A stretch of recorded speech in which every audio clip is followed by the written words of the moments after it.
How are you all? I hope all of you are fine and doing well with your online studies. So in our today class we studied about the refractive index. So in our previous class we studied about the laws of refraction. What is refraction? The various causes of refraction. Okay, so what is the laws of refraction? Laws of refraction, the first law of refraction is the incident ray, the refracted ray and the normal at the point of interface of the two medium all lie in your same plane.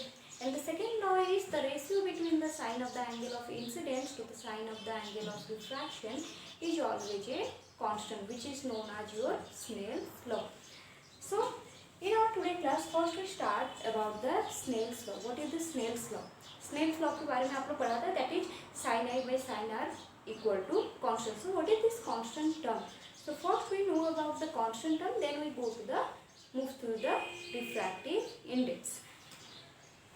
So what is the Snell's law? That is sin I by sin r equal to constant. Okay, what is this sine term? In your mathematics, I think you will study in class 11th maybe, the trigonometric function. Okay, trigonometric function, that is sine. trigonometric function में बहुत सारे ऐसे angle वाले term आते हैं, जैसे कि sine theta, cos theta, tan theta, ये सब आप लोग मैथमेटिक्स में पढ़ोगे इन case of the trigonometry chapter. Okay, so theta is a angle and sine is a function. Sine, cos, tan, these are all the functions. Okay, so here the Snell's law is depends on the sine of the angle of incidence to the sine of the angle of refraction is a constant. So what is this constant value? Let's take an example like this. This one is your air or medium like your air, and this one is glass, which is your denser medium. Okay. When the incident ray strike at the surface of the boundary of the air and glass medium with some angle with the normal, this is the angle of incidence. Then it is a denser medium, so it bend towards the normal. Okay. Again we take one incident ray with the normal like this, with some different angle. Like this angle is I1 and this refraction angle is R1. This one is I2 and here the light bends, which is R2. Okay. एक angle of incidence के लिए एक angle of refraction भी बन रहा है, but आपका medium same है. Okay, medium can not be change. That is first medium is the air medium and the second medium is the glass medium. So one incident ray strike on the interface of the air and glass medium, it bend towards the normal with some refraction angle, that is R1. Then next we change some incident angle. हम लोग कुछ incident angle को change कर देते हैं, जैसे कि इसको अगर 10 डिग्री ले लेते हैं, इसको 20 डिग्री ले लेते हैं और थोड़ा बढ़ा देते हैं. So यहाँ पर क्या होगा आपका the refraction angle, the angle of refraction may be also changed. Okay. Then in the third case also we increase some incident angle, that is I3, which is 30 degree. Let's suppose 30 degree. Okay. Then a new angle of refraction, which is R3. Okay. तो यहाँ पर क्या हो रहा है, different incident angle हो रहे हैं and different angle of refraction हो रहे हैं. For the different incident angle, there is a different angle of refraction. But you notice that 1 and 2, the two medium are constant. The two medium are not changed, only the change factor is the incident angle and the angle of refraction. Okay, so here is the term, that is sin I by sin r. We will find out the sin I by sin r. For this case, if we will find out that sin r1 and sin r1 for this case.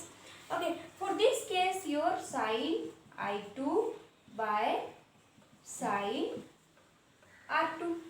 Then this one is sin I3 is divided by sin R3. These are the ratio between the angle of incidence to the angle of refraction for the different angles. Okay, so these are the ratio and these ratio are equal with each other. Okay, क्या कहा हमने?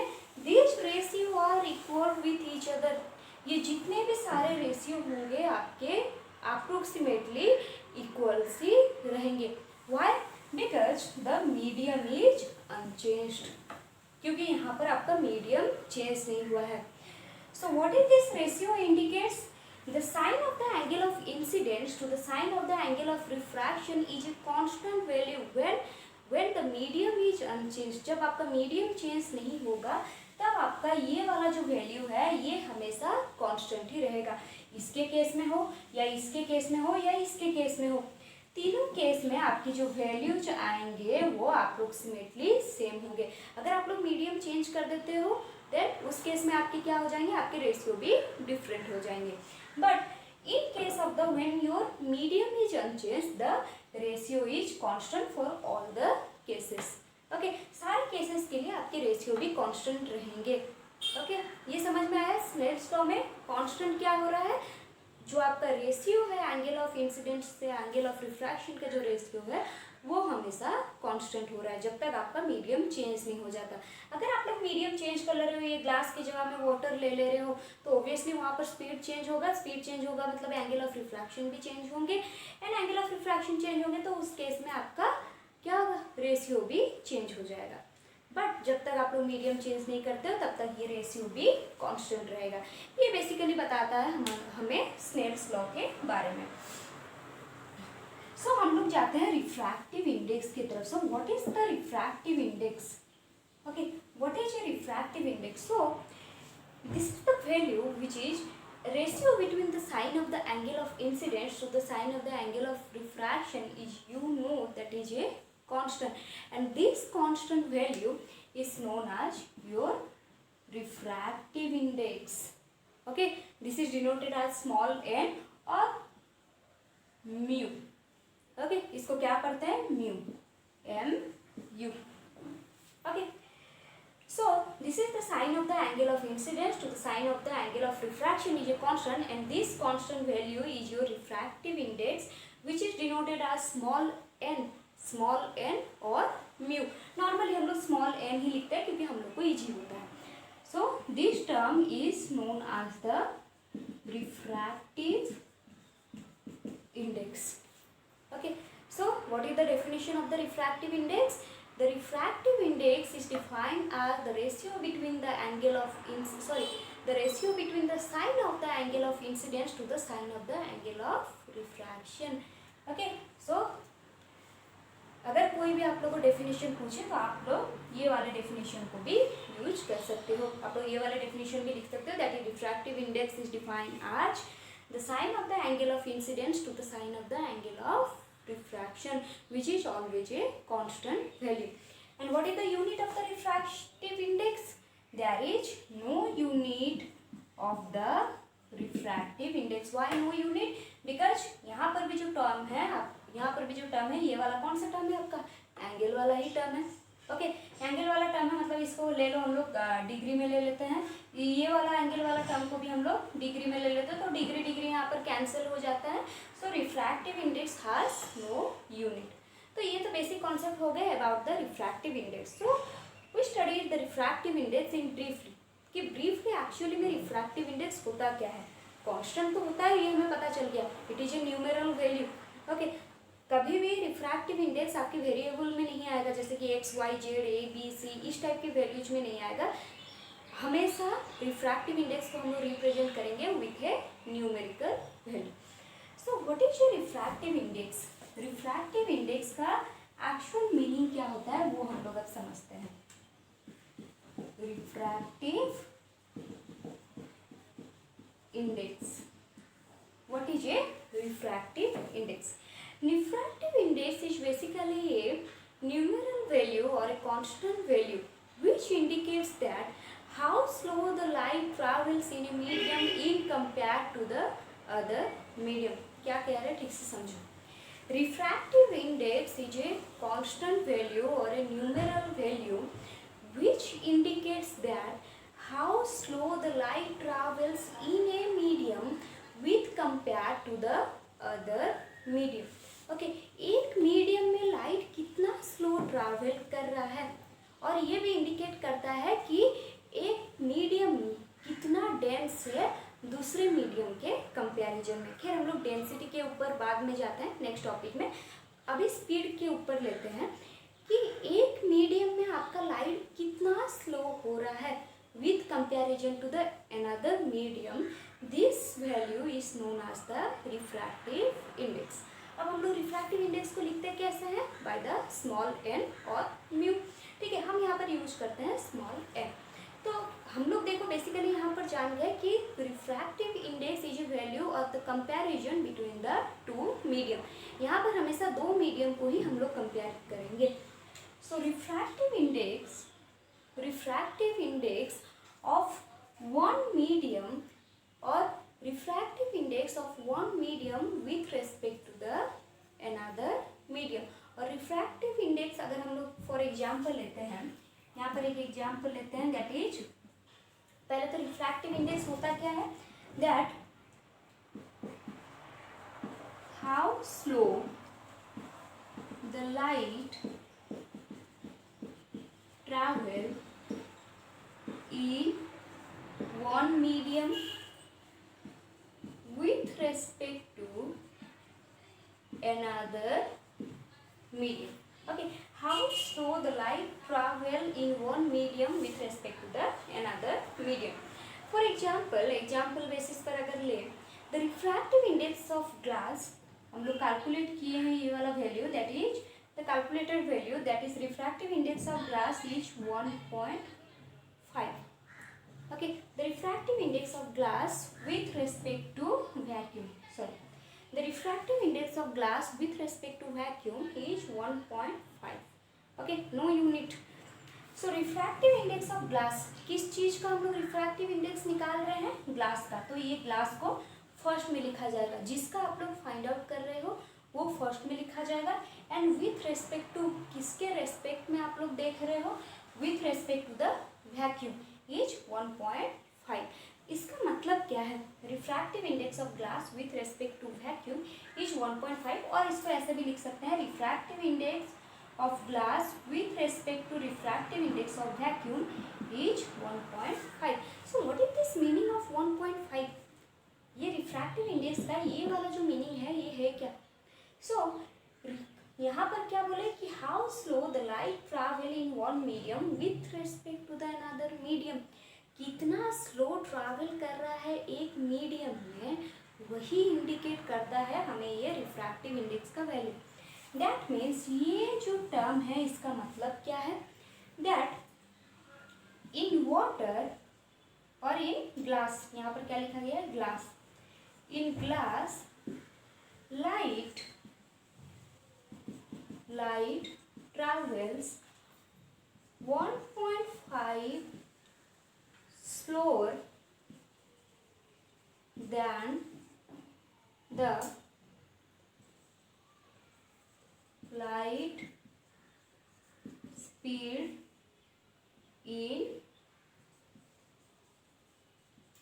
vacuum. Okay, so in glass light travels 1.5 slower than the light speed in case of the vacuum. What is the meaning? कि glass में आपका light travel कर रहा है, but कितने से ट्रैवल कर रहा है, 1.5 times slower then the vacuum. Vacuum में जो लाइट का स्पीड है that is 3 × 10⁸ metre per second, उस स्पीड से 1.5 टाइम्स स्लो चल रहा है लाइट, कहाँ पर, ग्लास के केस में। तो इसको और एक तरीके से भी लिख सकते हैं, that is the speed in glass. Okay, the speed in glass is equal with 1.5 less than और 1.5 times slower then the speed in case of the vacuum. What is the speed in case of the vacuum? That is indicated by the C. Okay, speed in case of the vacuum, which is C divided by 1.5. So speed of light in case of the glass is equal with the speed of light in case of the vacuum divided by 1.5. अब यहाँ पर divide क्यों हुआ? अब देखो वो चीज reduce हो रहा है, this is the term of reduction. मतलब यहाँ पर आपका जो चीज हो रहा है वो रिड्यूस हो रहा है, कम हो रहा है। किससे कम हो रहा है? आपका वैक्यूम के स्पीड से कम हो रहा है, वैक्यूम में जो लाइट का स्पीड है उससे कम हो रहा है। कितना कम हो रहा है? That is 1.5 times. जब 1.5 टाइम्स कम हो रहा है तब हमें मिल रहा है क्या? Speed of light in case of the glass medium. अगर फास्टर होता तो, अगर हम लोग ये बोलते हैं कि that the velocity of light in case of the glass is 1.5 times faster than the speed of light in case of the vacuum। अगर फास्टर होता देन हम लोग ऐसे लिख सकते थे 1.5 into c। ये किस केस में होता? अगर आपका फास्टर होता, अगर लाइट का स्पीड ज़्यादा होता इन case of the glass medium. But ये नहीं होगा। In your glass medium your speed of light is less than the vacuum, क्योंकि हम लोग हमेशा से ही जानते हैं वैक्यूम के केस में आपका लाइट का स्पीड सबसे ज़्यादा होता है। And obviously you will always remember that speed of light in case of the vacuum is equal with the speed of light in case of the air. मतलब पूरा पूरी तो इक्वल नहीं है, बट अप्रोक्सीमेटली बहुत क्लोज है उनका value. सो इस वजह से हम लोग हमेशा बोलते हैं that is speed of light in case of the vacuum is equal with the speed of light in case of the air, that is 3 × 10⁸ metre per second. अगर इसी चीज़ को हम लोग फाइंड आउट करेंगे, हम लोग पहले ही डिस्कस कर चुके हैं what is the speed of light in case of the glass, that is 2 × 10⁸ metre per second. देखते हैं अब आता है कि नहीं वाला वैल्यू। देखो सी के केस में, C that is speed of light in case of the vacuum which is 3 × 10⁸ okay metre per second divided by 1.5। So 1.5 को अगर फिर से कैंसिल करेंगे which is 2, so 2 × 10⁸ meter per second which is your speed of light in case of the glass। okay, आ गया वही same value, that is speed of light in case of the glass is equal to 2 × 10⁸ meter per second। so हम लोग को वही refractive index से पता चलता है कि एक मीडियम में कितना स्लो ट्रैवल कर रहा है light in comparison to the another medium. so we write the refractive index in terms of your speed। what is the relation between the speed and the refractive index? so what is the relation between your speed? when if we write that refractive index of glass with respect to vacuum, okay, जब भी हम लोग generally क्या करते हैं vacuum के respect में कभी भी कोई भी रिफ्रैक्टिव इंडेक्स लेते हैं तो उसको नॉर्मली हम लोग लिखते हैं दैट इज Ng। अगर यहाँ पर Ng लिखा हुआ है मतलब आप लोग समझ जाओ that the refractive index of glass with respect to vacuum यहाँ पर है। अगर कुछ भी नहीं लिखा गया है देन यहाँ पर वैक्यूम है, ठीक है। So refractive index of glass with respect to vacuum which is represented by Ng। so it is represented by your Ng by Nv। okay, refractive index of glass with respect to refractive index of vacuum is equal with the velocity in case of the vacuum which is represented as c and velocity in case of the glass which is Vg। okay, कुछ समझ में आया what is the relation between the speed of light and the refractive index? if the refractive index of glass with respect to vacuum, हम लोग अगर इस चीज को कंपेयर कर रहे हैं then speed के केस में क्या हो जाएगा, वो रिवर्स हो जाएगा। रिवर्स हो जाएगा मतलब अगर हम लोग refractive index of glass with respect to vacuum, हमेशा याद रखना विथ रेस्पेक्ट टू के बाद जो टर्म आ रहा है वो हमेशा डिनोमिनेटर होके ही यहाँ पर रहेगा। इसलिए हम लोग अगर लिखेंगे that is refractive index of medium 1 with respect to 2, refractive index of first medium with respect to the second medium, how we can write that refractive index of first medium with respect to मतलब वो denominator हो जाएगा that is refractive index of the second medium।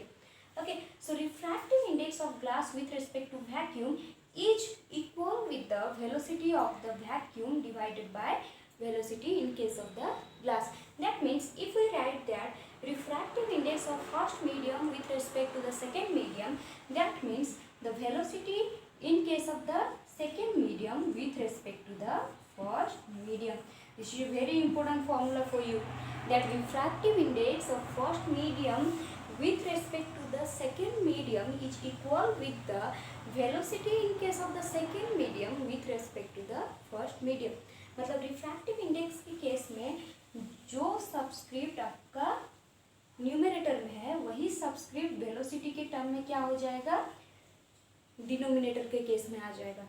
And refractive index के case में जो वाला subscript आपके denominator के केस में है वो आपके न्यूमरेटर के केस में चले जाएगा इन केस ऑफ द स्पीड। कभी भी कंफ्यूज मत होना, रिफ्रैक्टिव इंडेक्स और वेलोसिटी के फॉर्मूले में ज़्यादा कुछ डिफरेंट नहीं है, बस वो लोग इंटरचेंज है।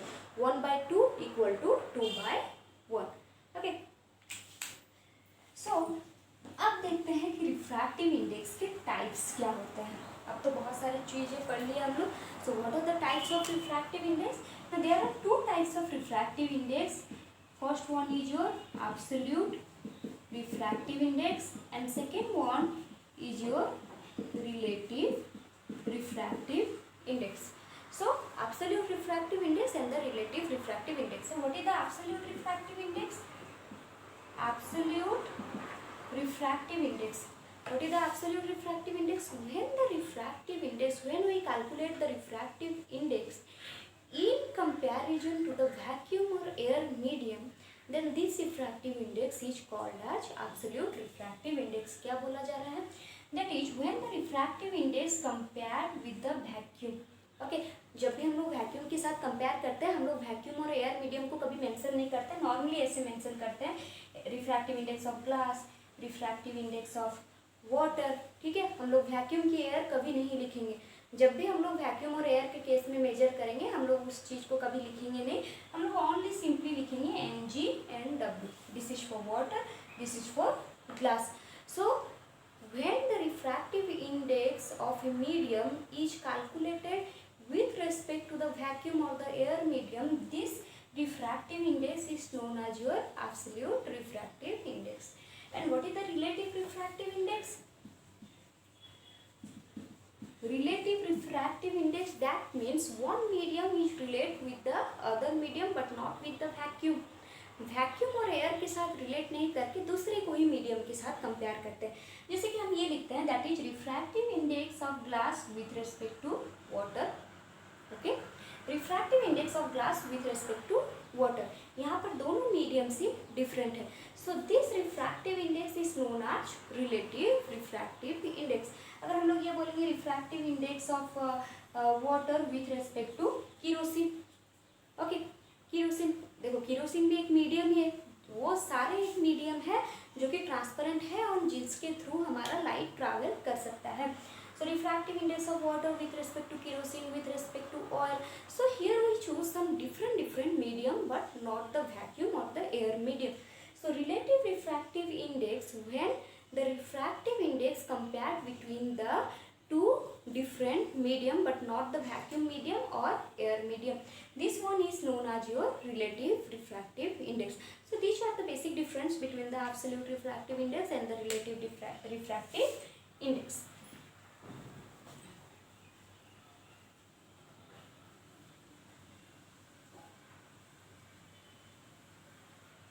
So we know about the refractive index in terms of the optical density. Optical density के टर्म से भी समझते हैं क्योंकि रिफ्रैक्टिव इंडेक्स को हम लोग डेंस के तरीके से भी समझ सकते हैं. एक तो हम लोग पहले समझे कि what is the relation between the refractive index and the speed of the light. Then we know the refractive index in terms of the optical density. So first we know that what is the optical density in terms of the in case of the refraction. So optical density basically it is the ability of the light, okay, it is the ability of a substance or the substance to refract the light. एक substance का कितना ability होता है, वो कितना refract कर सकता है एक लाइट को, कितना ज़्यादा बेंड कर सकता है या कितना ज़्यादा स्लो कर सकता है एक लाइट के स्पीड को, उसी एबिलिटी को बोलते हैं हम लोग optical density. Like when we compare the air medium with the water medium, when the light passes through the air medium to the water medium, what happens? The light bends towards the normal. Why? Because the optical density of the air is less than the optical density of the water. इसी वजह से water ज़्यादा dense है आपके air के comparison में। इसी वजह से आपकी वाटर के केस में जो लाइट क्या होता है, ज़्यादा बेंड कर जाता है इन case of the air medium in comparison with the air medium. So this is the optical density. So optical density के साथ हमारा रिफ्रैक्टिव इंडेक्स देखो कैसे मेजर किया जाता है। एक्चुअली आप लोग के रिफ्रैक्टिव इंडेक्स कहाँ पर यूज होते हैं, जैसे कि रिफ्रैक्टिव इंडेक्स बेसिकली यूज होते हैं to construct the optical instrument like your lenses, your telescope, microscope, different optical instrument. Okay, अगर आपको रिफ्रैक्टिव इंडेक्स के बारे में, refractive index of the glass के बारे में अगर बेसिक नॉलेज नहीं होंगे तो ये सब भी कंस्ट्रक्शन आपके लिए पॉसिबल नहीं है। So if your refractive index of the both medium is same then the light does not bend. Okay, light तो उस केस में बेंड ही नहीं होगा। अगर आपके दोनों मीडियम सेम हो जाते हैं देन उस केस में कभी भी लाइट बेंड नहीं होगा। बस उसी तरीके से अगर रिफ्रैक्टिव इंडेक्स भी दोनों मीडियम में सेम हो जाते हैं देन वहाँ पर भी लाइट बेंड नहीं होगा। इसीलिए दो मीडियम के कभी भी रिफ्रैक्टिव इंडेक्स सेम नहीं होते हैं। So refractive, what is the relation between your refractive index and the optical density? You know that when your optical density increases, your speed decreases. When your optical density increases, your speed, which is V, okay, V decreases. Okay, जब आपकी optical density increase होगा तब आपका speed क्या होता है, decrease होता है। ओके, तो इस केस में आपका रिफ्रैक्टिव इंडेक्स क्या काम करता है, that the refractive index increases. Okay, जब आपका ऑप्टिकल डेंसिटी जितना ज़्यादा होगा रिफ्रैक्टिव इंडेक्स भी उतना ही ज़्यादा होगा। When your optical density decreases in a medium then the refractive index is also decreases in that medium. So take a example that refractive index of glass. Okay, अगर हम लोग लेते हैं refractive index of glass which is 1.5। So refractive index of glass लिखा गया है, that means refractive index of glass with respect to vacuum. Okay, so refractive index of glass with respect to vacuum is 1.5। अगर हम लोग speed के case में लेते तो इस चीज़ को कैसे हम लोग एक्सप्लेन करते हैं, दैट इज ग्लास के केस में आपका स्पीड 1.5 स्लो हो जा रहा है in comparison to the speed of light in vacuum. अगर हम लोग डेंस के केस में लेंगे, डेंसिटी के केस में, तो इस चीज़ को हम लोग कैसे लिखेंगे ना, the glass is 1.5 times dense than vacuum. समझ में आया, डेंस और वेलोसिटी के टर्म से। वेलोसिटी के टर्म में क्या होता था, ग्लास में लाइट का स्पीड 1.5 स्लो हो जाता है in comparison to the vacuum. अगर हम लोग डेंस के केस में लिखेंगे, ऑप्टिकल डेंसिटी के केस में, glass is 1.5 times more dense than the vacuum. It represents by this expression. Okay, so these are the basic importance of the refractive index. Refractive index के बारे में ये हो गए बेसिक सी चीज़ें। सो और कुछ इसके बारे में हम लोग जानते हैं, that what are the factors on which your refractive index depends. Okay, on which factor your refractive index terms depends. The first factor is the medium or surrounding. Okay, the first factor is the medium or surrounding. Obviously the refractive index it depends on the medium, whether it is a glass medium or whether it is a water medium. ये अपने medium के ऊपर ही depend करेगा आपका refractive index. Like your refractive index in the glass medium is 1.5, refractive index of water is 1.33। So different medium में आपके different refractive index होंगे। Then the second case is wavelength of light.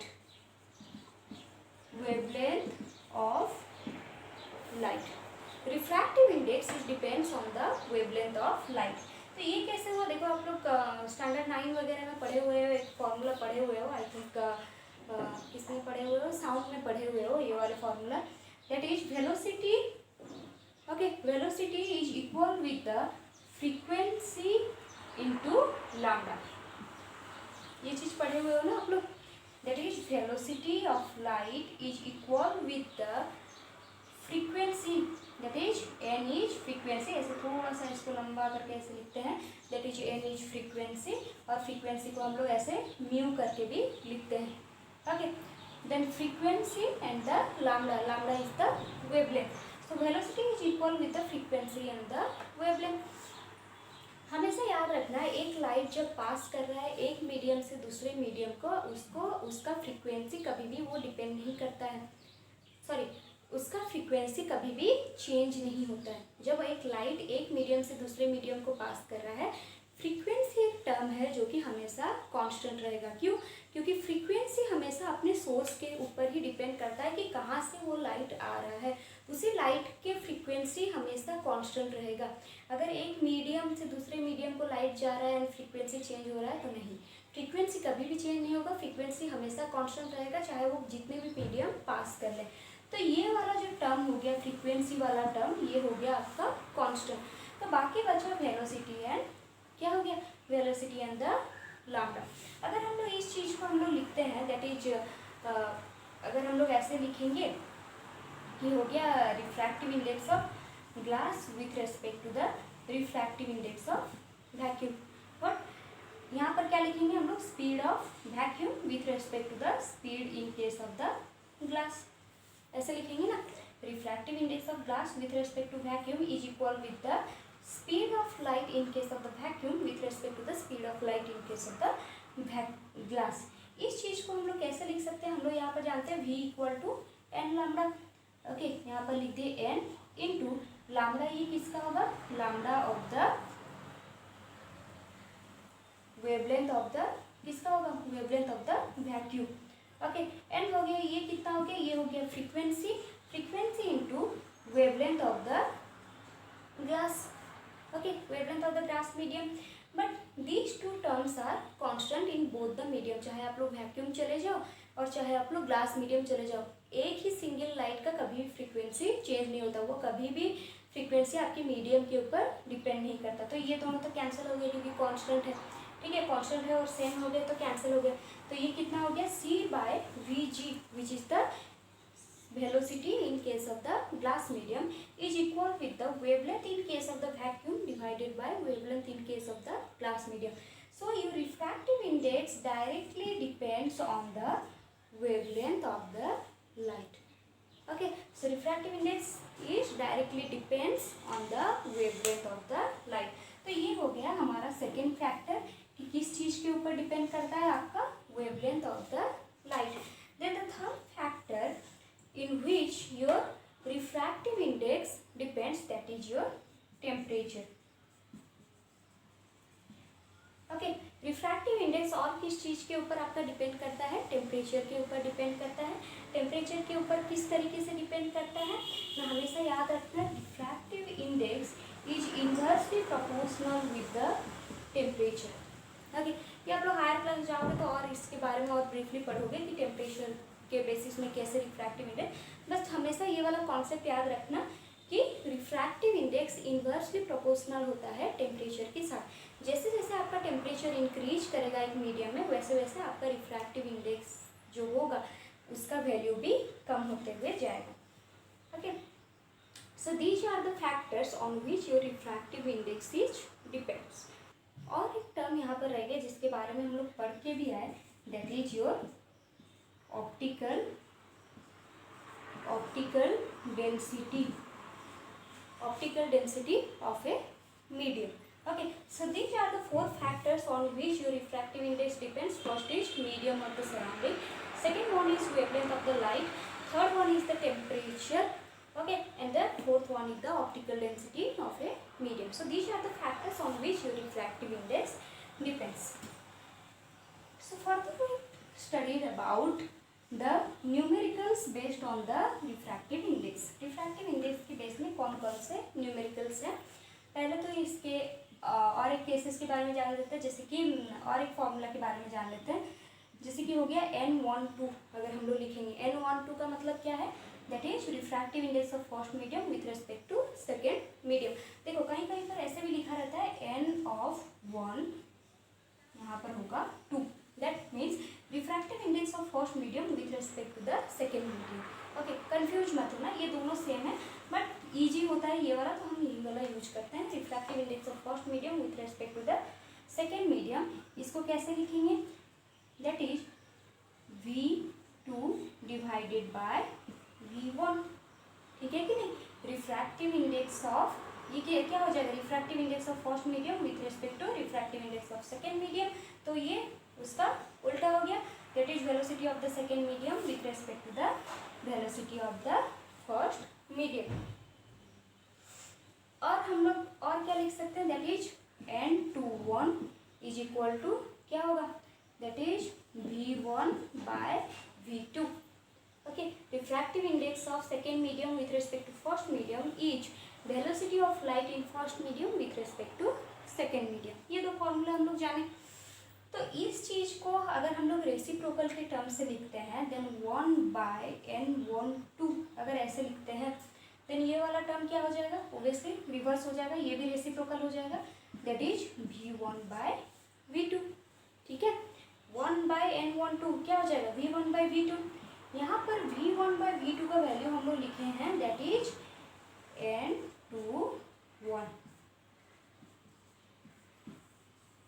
Okay, देखो refractive index of the second medium with respect to the first medium is equal with the reciprocal of the refractive index of first medium with respect to second medium.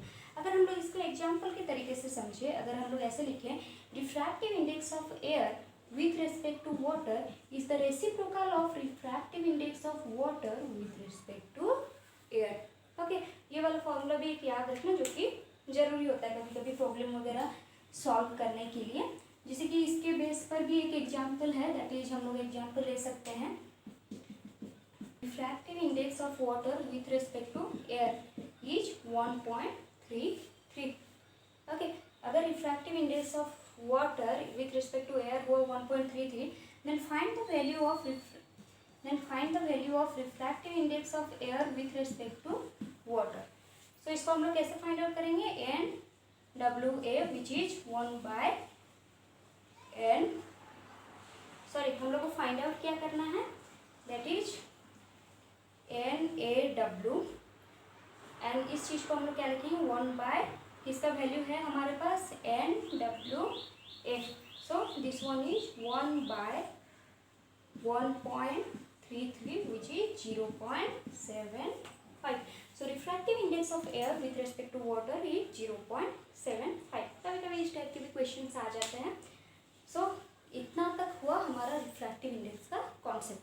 So these are the basic concept about the refractive index, and always remember that the board question, okay, board के जितने भी questions आते हैं आपके refractive index को base करके भी एक दो क्वेश्चंस आ जाते हैं। So it is a very important topic. Okay, what is the refractive index, and basically इसके जो न्यूमेरिकल्स वगैरह करेंगे वो आपके लिए बहुत इंपॉर्टेंट होंगे, the numerical base on the refractive index. तो न्यूमेरिकल्स हम लोग नेक्स्ट क्लास में सॉल्व करते हैं। आप लोग इतने अच्छे तरीके से समझ जाओ, इतने को अच्छे तरीके से समझ जाओ, फिर हम लोग नेक्स्ट क्लास में कुछ बोर्ड्स के न्यूमेरिकल्स वगैरह सॉल्व करते हैं। Thank you.